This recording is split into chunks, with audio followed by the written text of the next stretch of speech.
يقبعون في سجون الاحتلال. الاحتلال ينفذ حملة مداهمات واعتقالات ليلية بأنحاء متفرقة من الضفة الغربية، وجرافات الاحتلال تهدم عددا من المنازل في الضفة والقدس والنقب.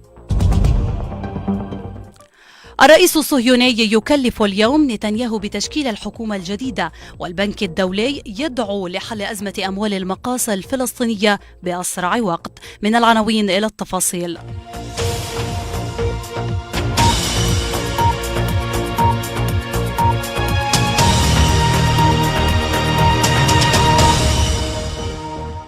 تمام 1 ظهرا والنشرة الإخبارية المفصلة من إذاعة صوت الإسراء. أهلا بكم. نبدأ نشرتنا بتحية إجلال وإكبار لأسرانا البواسل في سجون الاحتلال في يومهم يوم الأسير الفلسطيني، حيث حقق الأسرى في سجون الاحتلال إنجازا نوعيا هذا العام، فانتصروا في معركة الكرامة الثانية بعد 8 أيام من الإضراب عن الطعام. وفي إحصائية بلغ عدد الأسرى والمعتقلين الفلسطينيين في سجون الاحتلال نحو 5700 أسير، منهم 47 سيدة و230 طفلا، من بين عدد الأسرى 500 معتقل إداري دون تهمة واضحة. وبالوقت ذاته أعلن مركز أسرى فلسطين للدراسات أن 587 أسيرا في سجون الاحتلال محكوم عليهم بالسجن المؤبد مدى الحياة.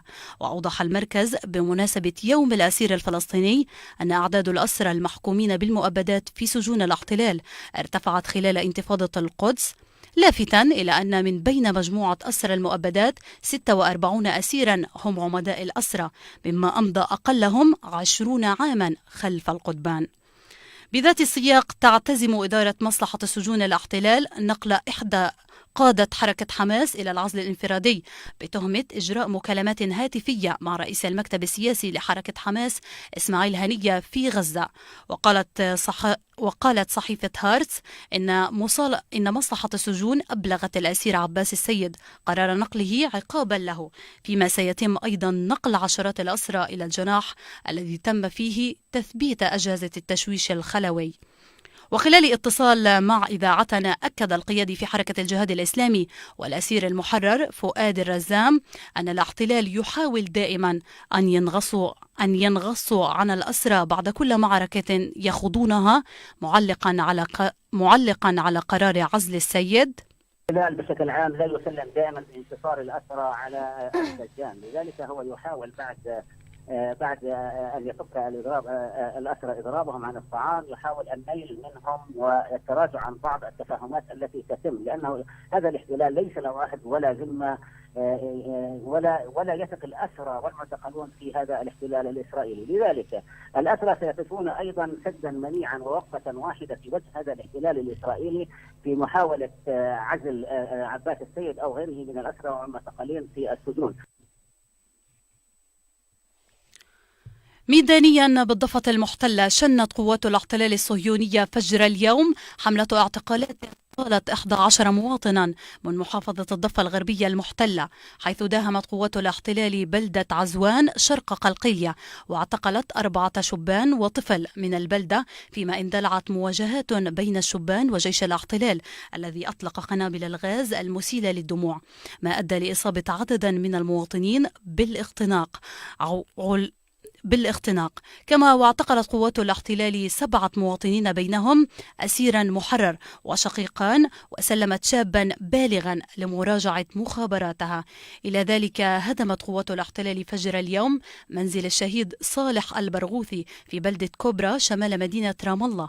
وقالت مصادر محلية أن قوات الاحتلال معززة بجرافات عسكرية اقتحمت بلدة كوبرا في ساعات الصباح الأولى، وباشرت بهدم منزل الشهيد صالح البرغوثي. في المقابل اندلعت مواجهات عنيفة بين عشرات الشبان وقوات الاحتلال في أرجاء القرية تخللها إطلاق الاحتلال للرصاص الحي والقنابل الغازية، ما أدى لإصابة شاب بقنبلة غاز برأس، كما اعتدى الجنود على الصحفيين.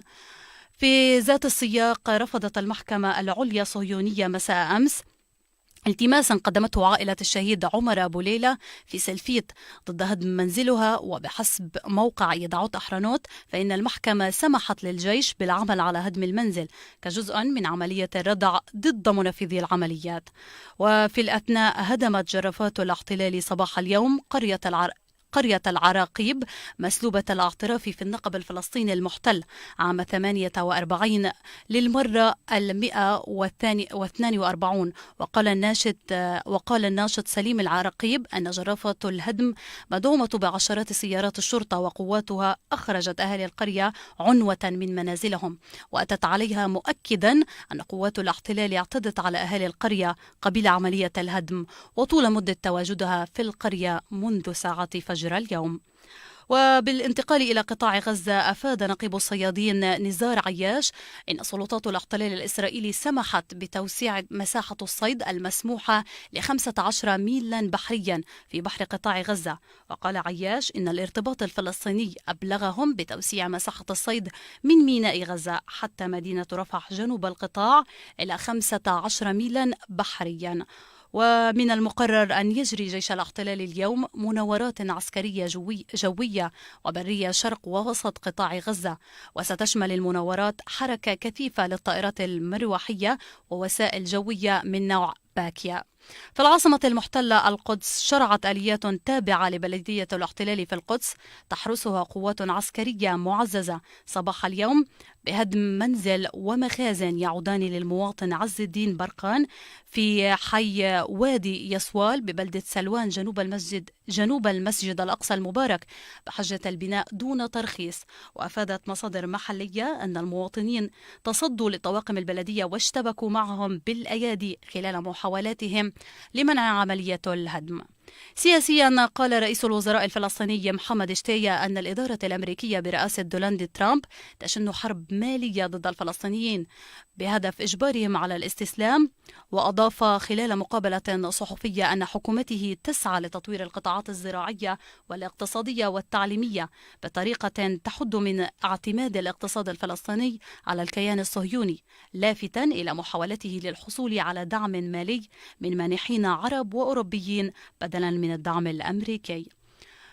في موضوع آخر، طالب البنك الدولي اليوم بحل أزمة اقتطاع حكومة الاحتلال لأموال المقاصة الفلسطينية على وجه السرعة، مؤكدا أن الاقتصاد الفلسطيني يواجه الآن صدمة حادة على الصعيد المالي العام بسبب هذه الأزمة. جاء ذلك في التقرير أعده البنك الدولي لتقديمه إلى لجنة تنسيق المساعدات للشعب الفلسطيني في اجتماعها المقبل في بروكسل في 30 من نيسان الجاري.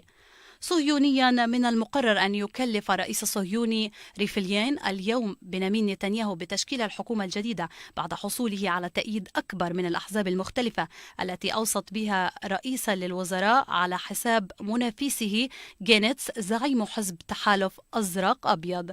وبدوره قال رئيس حكومة الاحتلال بنيامين نتنياهو مساء أمس خلال خطاب احتفالي أمام أنصار حزب الليكود أنه تلقى اتصالات من زعماء دول عربية وإسلامية لتهنئته على الفوز بانتخابات الكنيست التي أجريت خلال الشهر الحالي، مؤكدا أن كيانه تحول إلى قوة عالمية صاعدة.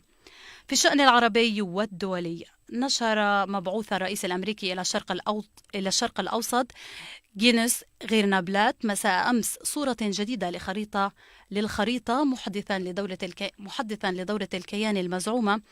ويظهر في الخريطة التي نشرها عبر تويتر مرتفعات الجولان السورية ضمن حدود الكيان الصهيوني، معلقا عليها: مرحبا بالخريطة الجديدة في نظام الخرائط الدولية الخاصة بنا. إلى ذلك، كشف الإعلام الأمريكي أن واشنطن تخفي تفاصيل صفقة القرن عن الملك الأردني عبد الله الثاني، الأمر الذي يثير غضب الأخير واستيعائه بسبب عدم إفصاح الإدارة الأمريكية له عن تفاصيل خطة السلام، لا سيما الجزء الأكثر خطورة المتعلق بمقترحات تقسيم الأراضي الإسرائيلية والفلسطينية وفق قوله.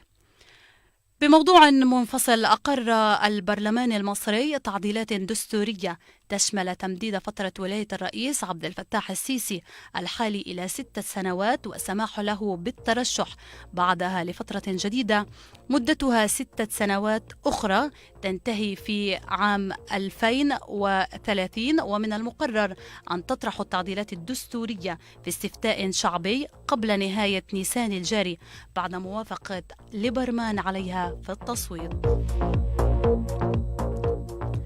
نشرتنا مستمرة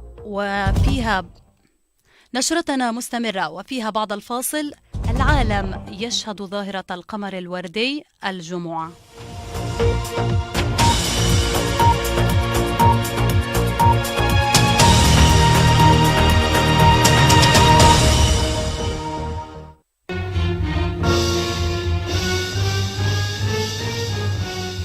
وحرمونا عن نشوفه وحرمونا ينطوره. لحد الآن أنا محروم أزور غير 4 أشهر، اللي 4 أشهر ما زرتوش.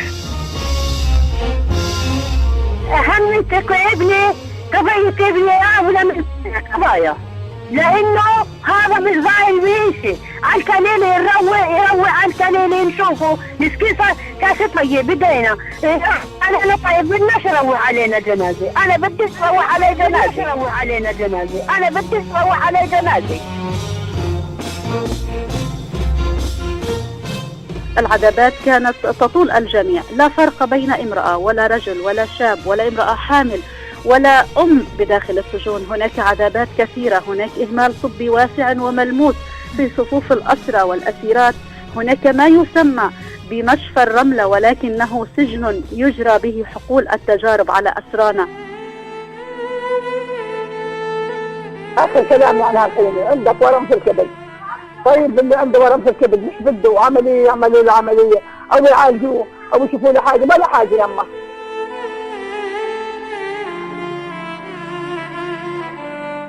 طلعوا الأسرى برا ويسرع كانوا رفع راسه هيك يعني مسكينه خابطينه على راسه وخابطينه على أرجلانه وخابطينه على الكلى وعلى الكبد، وين ما بيجي يكتبوا فيه.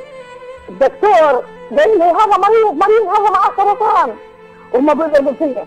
قال لي خليه يموت.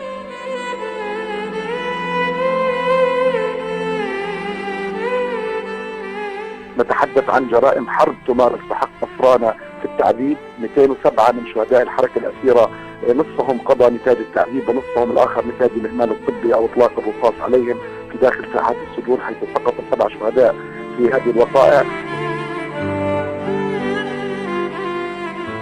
سيأتي اليوم الذي تصهر فيه قضبان الحديد، وسيأتي اليوم الذي يبزغ فيه فجر الحرية.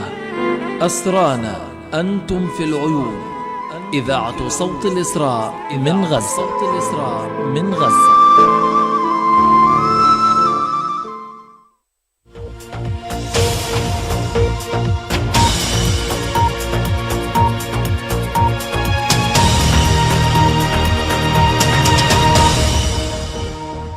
أهلا بكم مجددا مستمعينا الأكارم. العالم يشهد ظاهرة القمر الوردي الجمعة، حيث أعلنت وزارة التربية والتعليم العالي عن توفر عدة منح دراسية في جمهورية سلوفيكيا للعالم الحالي في مجال البكالوريوس تشمل تخصصات الطب البشري والهندسة. وأوضحت الوزارة أن تقديم الطلبات إلكترونيا من خلال موقع الوزارة مع تسليم نسخة من الطلب بعد تعبئته إلكترونيا مدعما بصورة عن الوثائق المطلوبة في مقر الوزارة ومكاتب التعليم العالي. بموضوع آخر، يشهد العالم يوم الجمعة القادم حدوث ظاهرة القمر الوردية، حيث سيكون القمر وردي الاكتمال، وسيصل البدر إلى ذروته في تمام الساعة 12:12 بتوقيت غرينتش ليستمر طوال الليل. وتحدث هذه الظاهرة مرة واحدة في العام عندما يقع القمر على الجانب الآخر من الأرض مثل الشمس، وهذا يعني أن وجهه سيضاء بالكامل. ختاما وحالة الطقس، حيث توقعت دائرة الأرصاد الجوية بأن يكون الجو اليوم غائما جزئيا إلى غائم وبارد نسبيا إلى بارد، ولا يطرأ تغير يذكر على درجات الحرارة لتبقى أدنى من معدلها السنوي العام بحدود 5 درجات مئوية، وتكون الفرصة مهيئة لسقوط أمطار محلية خفيفة متفرقة ورياح جنوبية غربية إلى شمالية غربية معتدلة إلى نشطة السرعة، والبحر متوسطا ارتفاع الموج. هذا والله تعالى أعلى وأعلم. نهاية النشرة.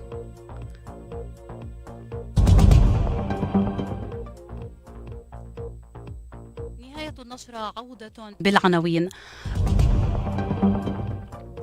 الفلسطينيون يحيون يوم الأسير الفلسطيني بعد انتصار الأسرى الأخير في معركتهم، وأكثر من 6000 أسير يقبعون في سجون الاحتلال. الاحتلال ينفذ حملة مداهمات واعتقالات ليلية بأنحاء متفرقة من الضفة، وجرافات الاحتلال تهدم عددا من المنازل في الضفة والقدس والنقب. الرئيس الصهيوني يكلف اليوم نتنياهو بتشكيل الحكومة الجديدة، والبنك الدولي يدعو لحل أزمة أموال المقاصة الفلسطينية بأسرع وقت. في الختام تقبلوا تحيات فريق العمل. من التحرير سيف السويطي، ومن الهندسة محمد السكافي، وهذه تحياتي لكم من التقديم سهى سكر. دمتم في أمان الله.